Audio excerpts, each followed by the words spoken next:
Thyroid பெண்களை அதிகம் பாதிப்பது ஏன்? தைராய்டு பிரச்சனைகளால் இன்று பெண்கள் பெரிதும் பாதிக்கப்பட்டு வருகிறார்கள்.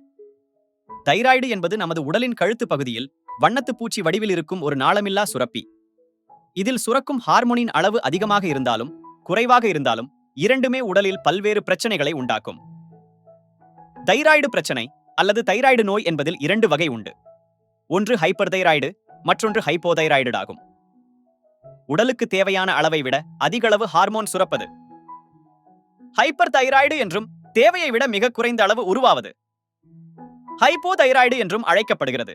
ஆண்களை விட பெண்களையே தைராய்டு பிரச்சனை அதிகம் தாக்குகிறது. நோய் கிருமிகளால் இந்த பிரச்சனை உருவாவதில்லை. அயோடின் உப்பின் அளவு குறைவதே தைராய்டு பிரச்சனைக்கு காரணம்.